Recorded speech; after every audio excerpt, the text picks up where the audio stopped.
Welcome back to the Dynasty Nerds YouTube page. I'm your host, Garret Price. And man, we've got a very special YouTube episode today.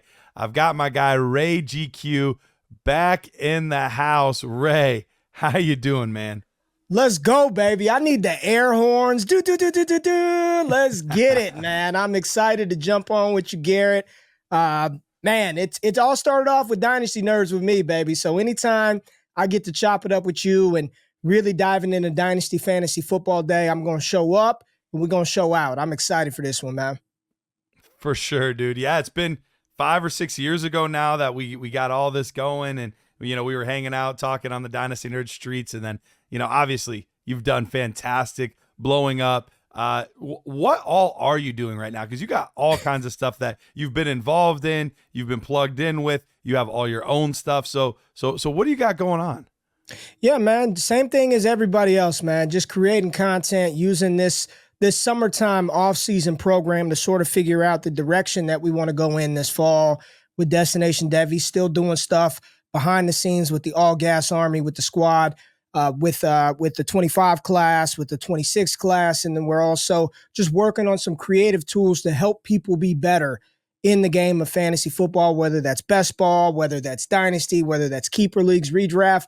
Man, we're always just creating, man. We're always thinking about ways to improve the game, to talk about the game, to gain those micro edges in dynasty. That's what we're doing with DD right now, baby. Love it, dude. Love it. So today we got a fun topic. A lot of times I bring people on here and we talk about specifics. We're talking about this player versus that player, and who you should draft, who you should trade for, all those kinds of things, which are good. We need to do those things. But myself and Jared Wackerly, we've been doing a show called Talking Dynasty where we get a little more into the theory on things. And this is kind of how this little episode is going to go. It's a little bit more on the theory side of things.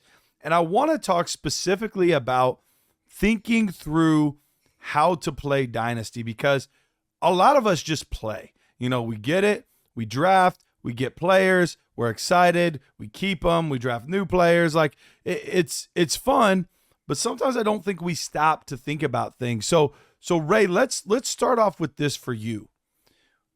When and I know you do a lot of Devy stuff too, and even that is a whole nother level, obviously.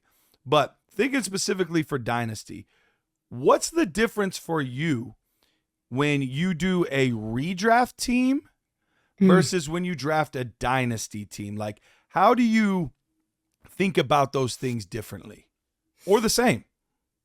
I was going to say, the answer may shock you a little bit, Garret, but I do not think about them much differently at all from the onset and the startup. I am trying to acquire as many difference-making pieces as I possibly can, right? And I want to be very clear with how I say that. I am trying to acquire as many difference-making pieces as I possibly can in a dynasty league or a seasonal league, a redraft league.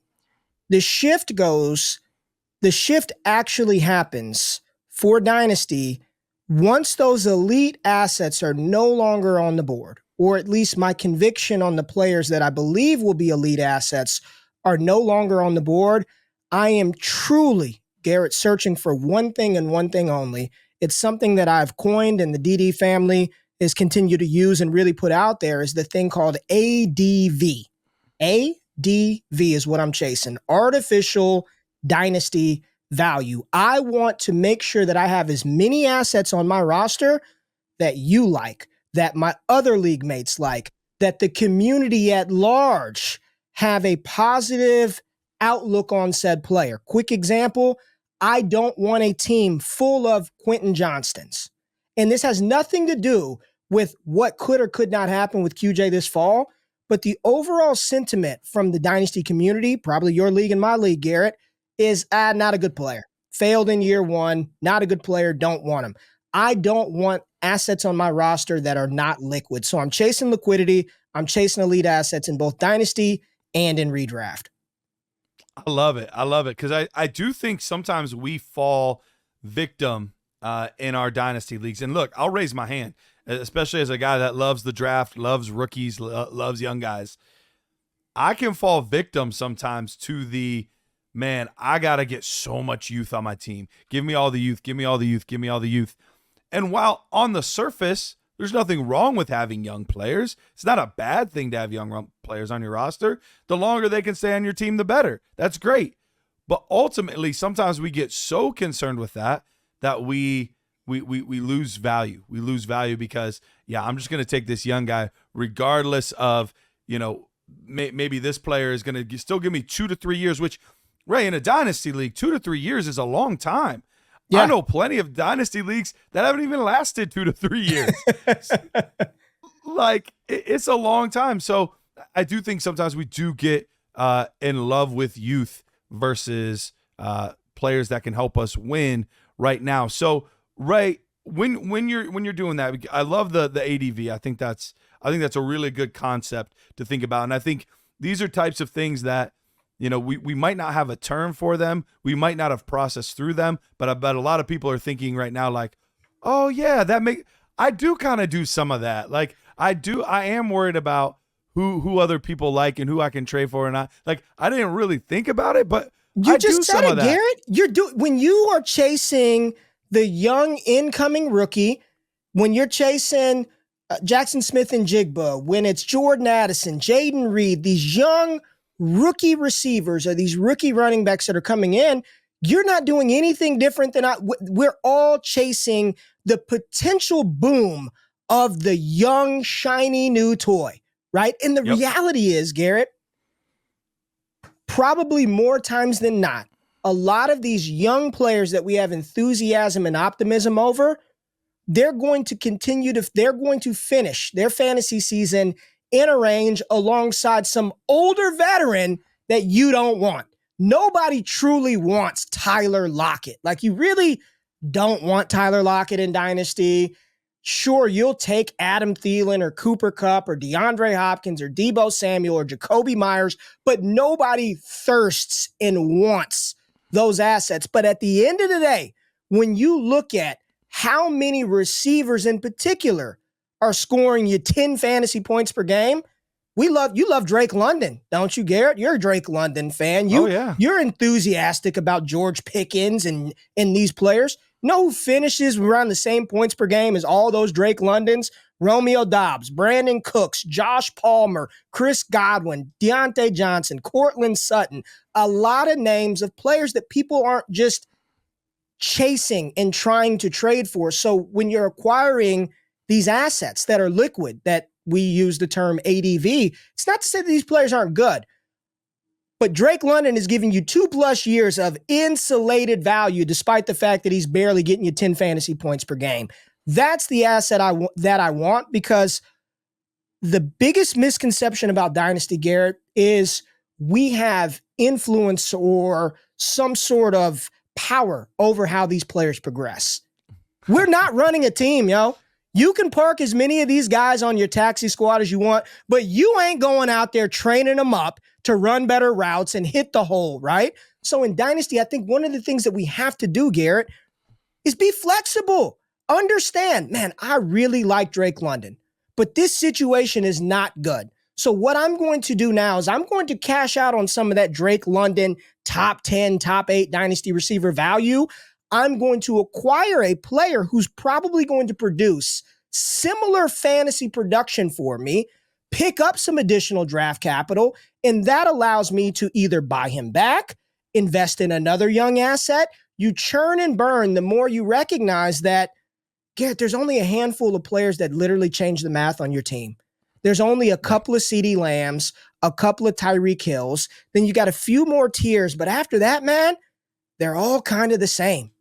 They're all kind of the same. So the real edge is being able to have the DD, the Dynasty Discipline, to manipulate those assets, to exchange your currency at the right times, and maximize what you can do with your roster on the back end. I love it, Ray. I love it. You're speaking so much truth. And I think these are things that we got to understand. Like, we have to understand these things as Dynasty players, that, we think that, oh yeah, because I understand their situation better than other people understand their situation. Or I think, we don't know. We really don't know. And all we're trying to do, all of this, I was talking with somebody the other day. I said, the biggest misconception among dynasty managers, or I should say dynasty analysts, is that we know so much more than everybody else. When in reality, all we're trying to do, if we do it well, Ray, we are getting a 10% edge on your average Joe, a 15% edge on your average Joe. Like, that's it. That's all we're searching for. You know, we're trying to take our win probability of winning it all this season from 25% to 35%. Correct.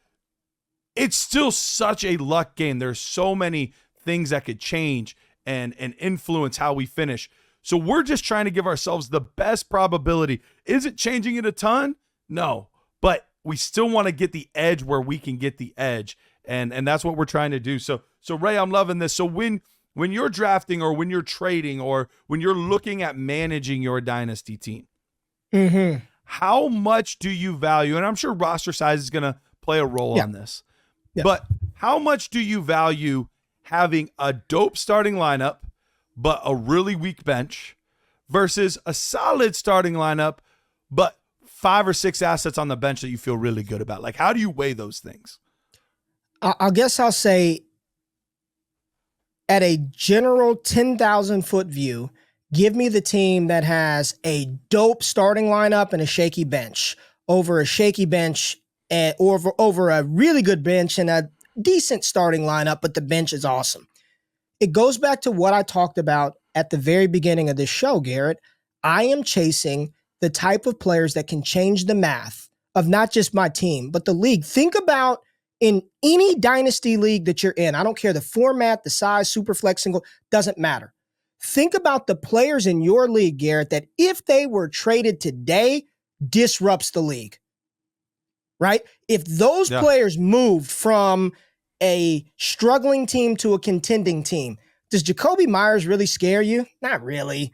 Does Devontae Smith really scare you if that goes to a contender? Like the player, but doesn't scare me.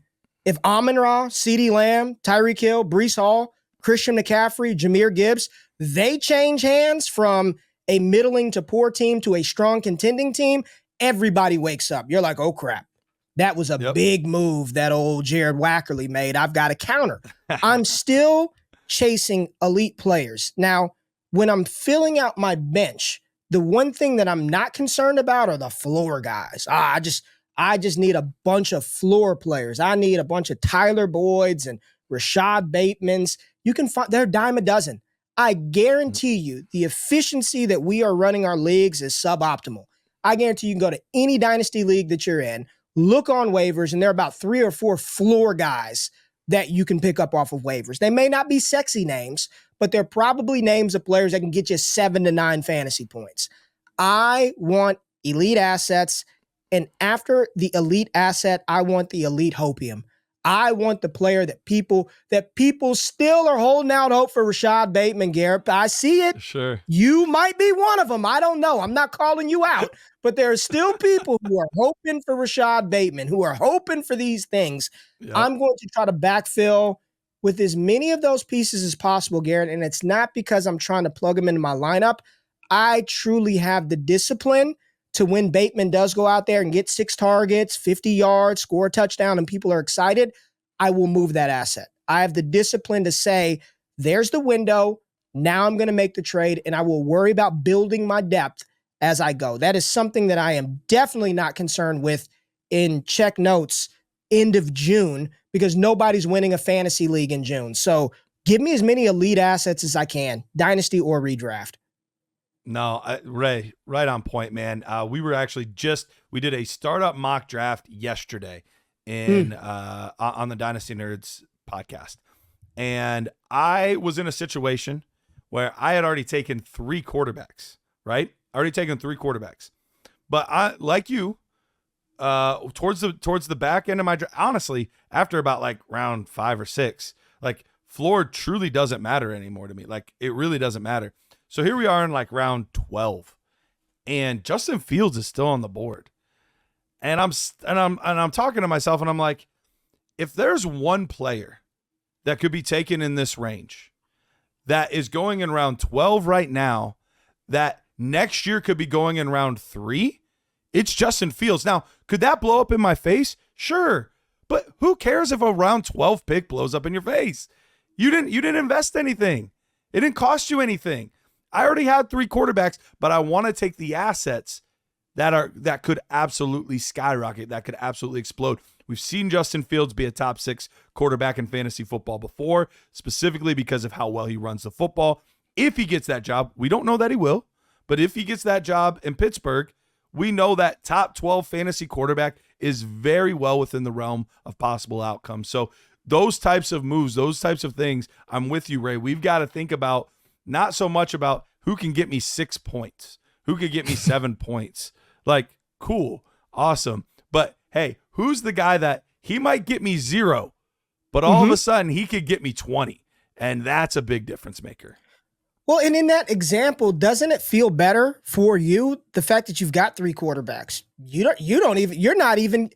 don't need Fields to do anything besides continue to work hard and be ready for his opportunity when it comes, because it will happen. And you are 1,000% right, because you can look up and down through the players that were drafted round 12, round 13, and tell me which one of those guys, A, has the realistic path to having some sort of value GME GameStop spike. And I bet you there's nobody in that range that has the type of outcome range that Fields has. If he becomes, Garrett, what happens if they pull the plug on Russell Wilson week 9, week 10? That thing that you drafted in round 12, it literally is like GameStop. It explodes overnight because everybody likes you. I have not met somebody that dislikes Justin Fields. Everybody wants to see him do well. All it's going to take is one opportunity. So that is a perfect example of drafting a player for their sort of artificial dynasty value. You don't care about what he's doing right now. I'm using this asset for simply that stock boom, and then I have a very valuable asset that you can either keep and move something else or move that asset. Absolutely. So, Ray, if we are in, we talk about these win down teams, and then we talk about rebuild teams. Right. And rebuild teams they're fun.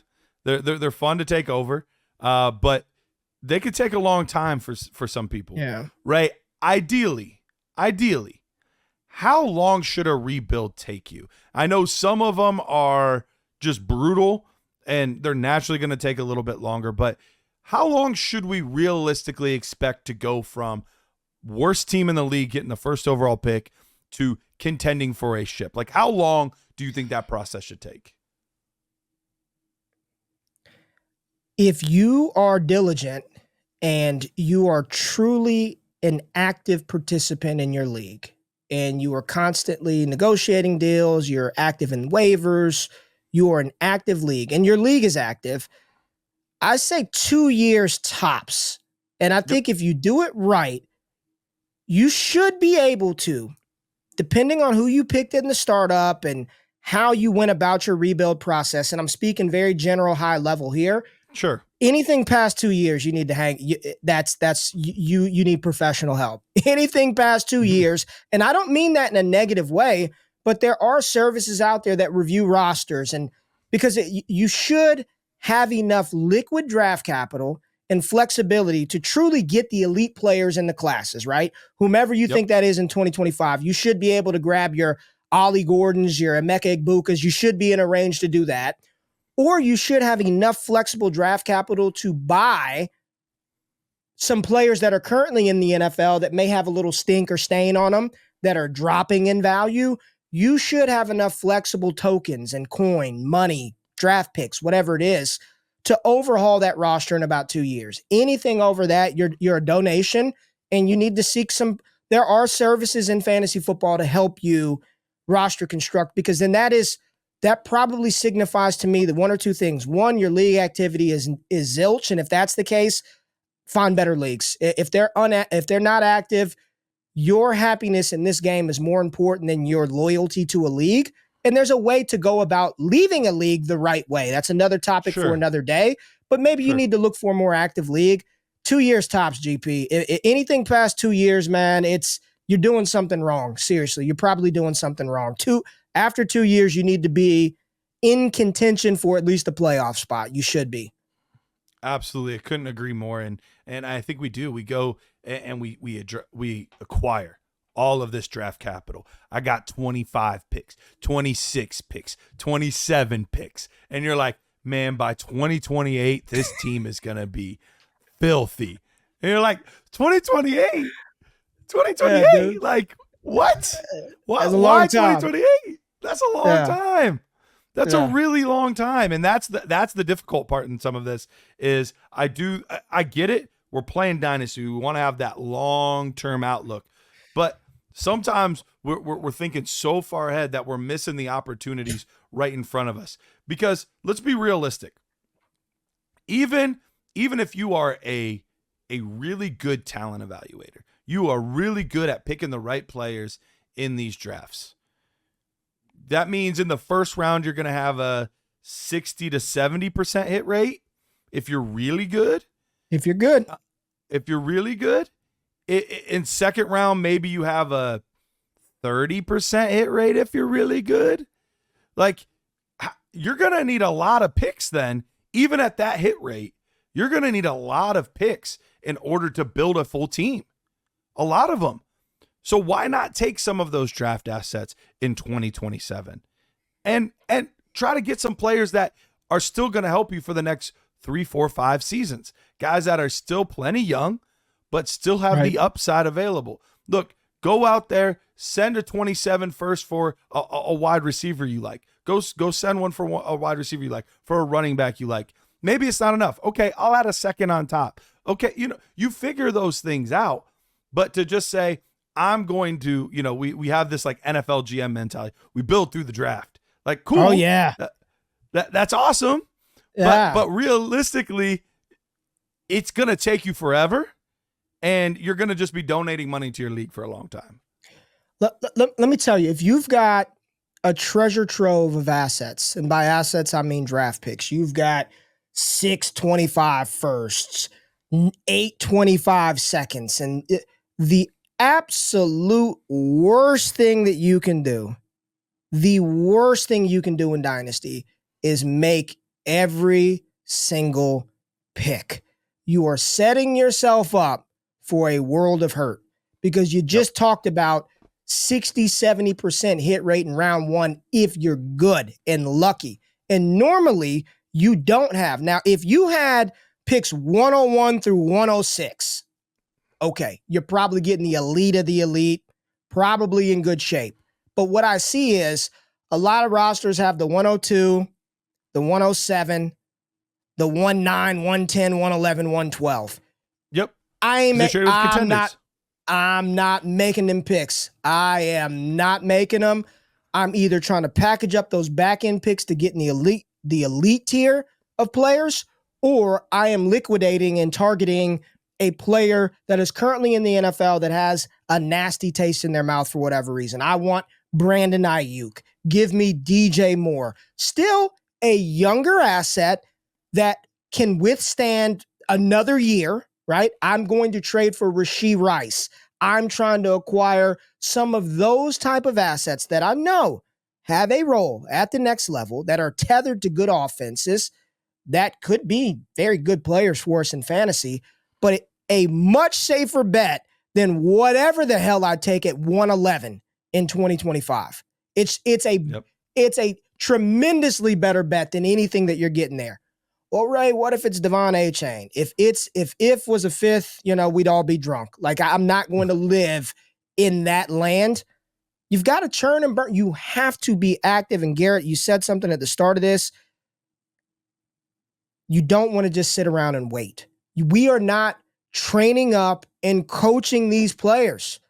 We have no influence or impact on it. So to just say, I'm going to draft and wait until 2028, I promise you that is not a winning strategy. You are what we call in our leagues a walking donation, and your services are appreciated. Well, Ray, talking about how to win these dynasty leagues, it's been an absolute blast. I love having you on. Time always goes too quick, man. But real quickly, I know you said a little bit about at the beginning, but remind all the good folks where they can find you, what you're working on, how they can get plugged in with you. Yeah, we got a lot of good stuff dropping this summer over at Destination Devy. So just stay locked into my social media account at RayGQ or DD Fantasy Football on YouTube. Appreciate you for having me on, Garrett. Awesome. Well, thanks again to Ray, and thank you guys for tuning in. We will be back. We have so many good things coming out this summer, including the top 100 fantasy football players of the 2000s. Yes, Ray, I'm pretty excited about that. We're going to be going 100 all the way down to 1. Should be pretty fun. Of the 2000s? Of the 2000s. Yep. So we're talking LaDainian Tomlinson, Peyton Manning, Calvin Johnson, like the best. If you right now, no research, Trey. If you had to pick your top 5 right now, who would you say the top 5 fantasy football players of the 2000s were for you? You dirty dog for setting me up like no prep. this. No prep. Okay. Top 5. Christian McCaffrey's in there. Christian McCaffrey Absolutely. has got to be in there. LaDainian Tomlinson is in there. Let me just ask this. Are there any receivers inside the top 5? Now, to be fair, my research is not done. So there very well could be. Man, I'm trying to think of a record-breaking receiver of late. I'll say this. Christian McCaffrey's in there. LaDainian Tomlinson would have to be in there. I would think so as well.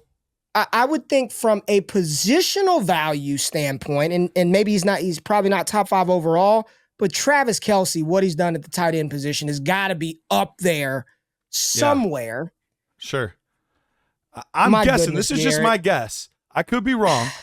Peyton Manning, he was a top 6 quarterback 15 of his 17 seasons. So I'm guessing Peyton Manning's going to be close. Okay. Peyton, I'm guessing he's going to be close. He's got to be up there then as well. Is there anybody in like this recent era that you think cracks the top 5? I think there's a chance either Larry Fitzgerald or Antonio Brown. He had like AB. 5 straight. AB's got, yeah. He had like AB. 5 straight wide receiver one season. So he's probably going to be in there. I am pumped for this show. Should be fun, man. You already know the comments are going to to be Oh my God, y'all left out such and such out of the top 10. You don't know ball. Y'all don't know ball. I'm excited for that, man. That's dope, dude. Awesome, man. Well, I appreciate you. I appreciate everyone for tuning in, watching this episode. We will be back very soon right here on the Dynasty Nerds YouTube page.